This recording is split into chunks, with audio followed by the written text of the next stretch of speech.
특징주 보겠습니다. 종목 희로애락 먼저 웃고 있는 종목부터요. 희 종목 열어봅니다. 이는요, 에코프로 BM, 성장성과 실적의 콜라보다. 2차 전지가 가장 뜨거운 섹터인데요. 에코프로 BM은 수주식으로 이제 급등한 게 좀 부담인데 어떻게 보세요, 이사님? 네, 일단 최근에 미국 시장은 계속해서 연일 지금 랠리를 펼치고 있습니다. 신종 코로나 바이러스 여파는 단기적일 뿐 미국 시장은 그러한 악재들을 기업들의 실적 호조가 덮어주면서 굉장히 좋은 모습을 보이고 있는데 그중에 이제 가장 지금 큰 영향을 좀 미치고 있는 게 바로 전기차, 즉 테슬라의 상승세다라고 좀 말씀드릴 수가 있을 것 같아요. 불과 1년 전만 하더라도 사실 이제 조금은 웃음거리로 전락했던 테슬라였습니다. 실적도 좋지 않았고 시연회에서 보여줬던 또 앨런 머스크의 또 여러 가지 이제 이슈들이 부각이 되면서 기업들의 성장성이라든지 실적보다는 조금 이슈와 몰이가 됐었던 이제 기업입니다만 최근 들어서죠. 이제 12월 말부터 이제 계속된 지금 랠리 그리고 이제 테슬라가 눈에 보여줬던 깜짝 실적, 어닝 서프라이즈 등등 역시 이제 전기차는 앞으로 이제 우리 4차 산업에 빠짐없이 지금 들어가는 핵심 산업이다라는 것을 좀 보여주고 있는데요.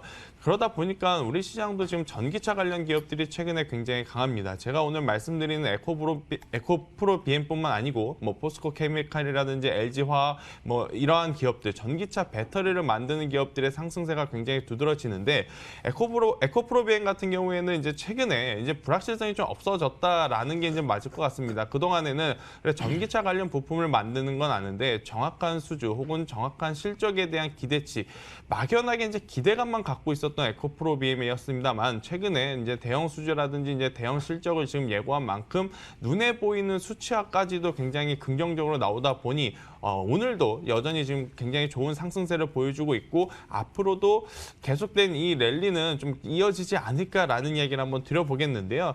차트 기준으로 본다 하더라도 그동안 많은 상승을 받았다라기보다는 많은 하방 압력을 좀 받았던 기업입니다. 이제 최근 들어서 이제 하방 경직이 나타나면서 이제 어느 한 가격대를 좀 지지받으면서 지금 반등을 주고 있기 때문에 이 시세는 좀 지속되지 않을까. 그리고 여전히 테슬라의 랠리가 계속된다면 우리나라 에코프로 BM을 포함하고 다른 배터리 관련주, 전기차 관련 부품들은 전반적으로 지금 우리 투자자분들이 꼭 챙겨야 되는 부분 중에 하나다라는 이야기 한번 들어보도록 하겠습니다. 그러면 그 가운데 에코프로 BM이 특별히 좀 관심주에 속하는 거예요, 이사님? 네, 일단 그러니까 매매적으로 좀 생각을 해보는 게 좋을 것 같아요. 네. 여러 가지 전기차 배터리 관련주들 많겠습니다만 결국엔 변동성이 큰 건 최근에 거래량이 대량으로 많이 들어온 종목일수록 저는 좋다라고 생각을 하고 있는데 에코프로 BM 같은 경우에는 월요일 날 굉장히 큰 거래량을 동반한 상승을 보이면서 대량 거래량이 이제 들어왔기 때문에 다시 한번 좀 시세의 랠리가 나오지 않을까. 그러니까 다른 기업들보다 랠리가 지금 한 템포 좀 늦었습니다. 첨보라든지 PNT라든지 명성 TNS라든지 대기업 기업들 같은 경우에는 이미 이제 시세가 나왔는데 에코프로 BM은 그동안에 이제 시세가 나지 못하다가 이번에 지금 시작된 거기 때문에 지금 우리가 관심 가져도 괜찮지 않을까라는 이야기 한번 들어보도록 하겠습니다. 강원랜드 신종 코로나의 직격탄이다.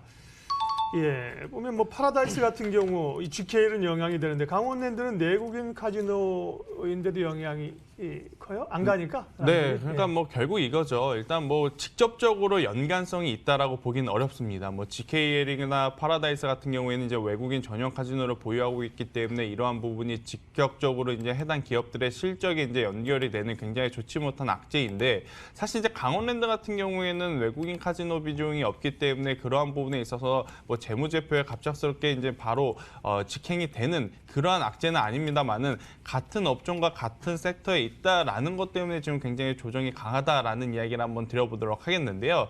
일단 강원랜드도 마찬가지고 GKL도 그렇고 파라다이스도 그렇고 우리가 흔히 알고 있는 지금 카지노 같은 관련 기업들, 카지노뿐만 아니고 지금 레저 산업 전반적으로 지금 이 신종 코로나 바이러스에 대한 이 여파를 지금 받고 있는 상황이다라고 좀 말씀드릴 수가 있을 것 같습니다. 강원랜드도 마찬가지죠. 이제 해당 관련 카지노 기업들의 주가가 좋지 못하다 보니 최근에 이제 강원랜드 다시 한번 또 박스권 하단을 밑으로 이제 처지는 굉장히 좋지 못한 모습을 보이고 있고요. 또 이제 최근까지 들어왔던 외국인의 수급도 이번 주 들어오면서부터 매수보다는 지금 매도로 지금 전환이 된 상황이다라고 좀 말씀드릴 수가 있을 것 같습니다. 이제 가장 이제 주요한 포인트는 바로 이제 기관의 매도세인데요. 강원랜드 같은 경우에는 이미 이제 오래전부터 지금 기관이 계속해서 지금 매도세를 펼치고 있는 와중에 또 이제 최근에 외국인도 매도세로 지금 전환이 됐기 때문에 앞으로의 조정폭이 조금은 더 강하지 않을까라는 이야기를 한번 조심스럽게 드려보도록 하겠습니다. 그리고 오늘 제가 이제 강원랜드 이야기를 하는 것은 어제 이제 이러한 질문을 주신 분이 있었어요. 이제 파라다이스라든지 GKL과는 조금은 다른 성향의 강원랜드이기 때문에 시장이 반등을 하면 가장 빠르게 좀 반등을 해주지 않을까요? 라는 질문이 좀 있었는데 일단 그것도 수급이 일단 받쳐준 상태에서 돌아와야 된다라는 거죠. 일단 결국 이제 기관과 외국인이 지금 관심밖에 멀어진 이 강원랜드 같은 경우에는 이 신종 코로나 바이러스에 직접적으로 이제 연관이 되어 있지 않다 하더라도 이번에 이렇게 이제 큰 조정을 받았다면 다시 한번 상승하기에는 시간이 조금은 더 필요한 지금 상황이다라는 이야기 한번 들어보도록 하겠습니다. 예, 희로애락 특징주 김민진 차장님, 김태성 이사님 함께했습니다. 수고하셨습니다.